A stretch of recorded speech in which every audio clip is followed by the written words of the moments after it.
Hello friends, આજે આપણે નામ યોગી અવયવ ધોરણ 10નો 11મો ટોપિક પ્રેપોઝિશન શીખવાના છે. નામ યોગી અવયવ પ્રેપોઝિશન એટલે જે શબ્દનો નામ કે સર્વનામ સાથે યોગ સંબંધ થતો હોય. આ નામ યોગી અવયવ અંગ્રેજી ભાષામાં હંમેશા નામ કે સર્વનામની પહેલાં મુકાય છે. પ્રેપોઝિશન શબ્દ પણ એ જ સૂચવે છે. પ્રી એટલે પહેલાં અને પોઝિશન એટલે સ્થાન, પહેલાં અપાતું સ્થાન. પ્રેપોઝિશન વિશે આટલું ધ્યાનમાં રાખવું. પ્રેપોઝિશન નામ કે સર્વનામની આગળ આવે છે. પ્રેપોઝિશન નામ કે સર્વનામનો વાક્યમાં બીજો શબ્દ સાથે સંબંધ ધરાવે છે અને કેટલાક પ્રેપોઝિશનો એકથી વધુ શબ્દોમાં બનેલા હોય છે, જેમ કે ઇનટુ, આઉટ ઓફ, મતલબ બે પ્રેપોઝિશન ભેગા થઈને પણ એક પ્રેપોઝિશન બનતું હોય છે. અંગ્રેજીમાં અમુક નામ, વિશેષણ અને ક્રિયાપદો પછી અમુક ચોક્કસ પ્રેપોઝિશન જ આવે છે, જેમ કે સેમ્પથી ફોર સેમ્પથી નામ છે, બિઝી વિથ બિઝી વિશેષણ છે, વરી અબાઉટ વરી ક્રિયાપદ છે. બરાબર છે, એના પછી આવે છે. કેટલાક પ્રેપોઝિશનો શબ્દ સમૂહના સ્વરૂપમાં હોય છે, જેમ કે instead of, according to, in charge of, in front of વગેરે. કેટલાક પ્રેપોઝિશનના એકથી વધુ અર્થ થાય છે, જેમ કે વિથ એટલે વડે અને સાથે બંને થાય, બાય એટલે વડે બી થાય, વાહન, વ્યક્તિ વગેરે વડે થઈને, પાસે અને સુધીમાં, સમય માટે વગેરે દર્શાવે છે. 7th વન, અમુક ક્રિયાપદો પછી જુદા જુદા પ્રેપોઝિશન મુકાતા તે ક્રિયાપદનો અર્થ બદલાઈ જાય છે. C here, give up, to give, give in, give અવે. મતલબ ગીવ શબ્દ સેમ છે, પણ પાછળ ને આગળ જે પ્રેપોઝિશન મુકાણા છે એનાથી ફેર પડી જાય છે. ટુ ગીવ એટલે આપવું, પણ ગીવ અપ એટલે છોડી દેવું, ગીવ ઇન એટલે તાબે થવું અને ગીવ અવે એટલે આપી દેવું વગેરે.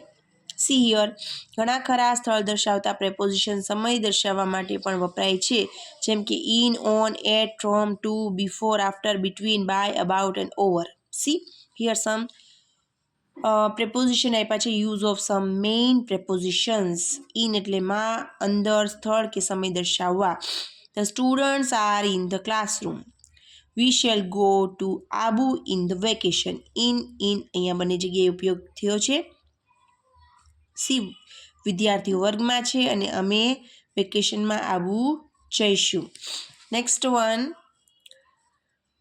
ઇનટુ. ફર્સ્ટ આપણે ઇન જોયું હોય. ઇનટુ માં, અંદર, ગતિ દર્શાવવા કે વહેંચવા, વહેંચી દેવા કે ભાગ પાડવામાં અર્થમાં. The teacher came into the class, ગતિ સૂચવે છે, જવાની ગતિ.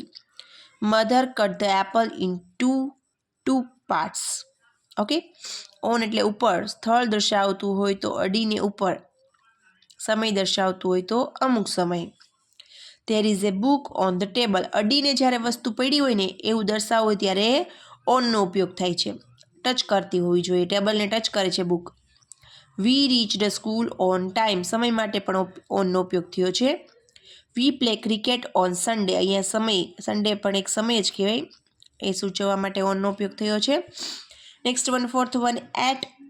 સ્થળ દર્શાવવા અમુક સ્થળે કે સ્થળ તરફ અને સમય દર્શાવવા અમુક સમય. એટ સ્થળ દર્શાવવા પણ ઉપયોગ થાય છે. People are standing at the bus stop. They are looking at the bus. Rajkot is cool at night. The bus at night, night સમય દર્શાવે છે. Above સ્થળ દર્શાવવા માટે અડે નહીં એટલે ઊંચે કે ઉપર, વધુ ઉપર કે ઉપર થઈને થી વધુ એમ. ધ સન ઇઝ અબોવ અવર હેડ. ઉપર હોવું પણ કેવી રીતના? વિથઆઉટ ટચ, અડતું ન હોય એવી રીતના, above. 10 students go above 75 marks in English. 75 marks ઉપર વયા ગયા. 10 વિદ્યાર્થીઓને અંગ્રેજીમાં 75થી વધુ ગુણ મળ્યા. There is no students above 15 years in our class. મારા વર્ગમાં 15 વર્ષથી વધુ ઉંમરનો કોઈ વિદ્યાર્થી નથી. સી ઘણા બધા હોય છે પ્રેપોઝિશનની તો વાત જ ના પૂછો, ઘણા પ્રેપોઝિશન હોય છે. ઓવર, ઓન, એબોવ, ઓવર, આ જે છે ને હવે આપણે આપણા નેક્સ્ટ વિડીયોમાં જોઈશું. અત્યાર સુધીમાં આપણે જે પ્રેપોઝિશન જોયા એ આટલા છે: in, into, on, at and above. Next વિડીયોમાં. Thank you.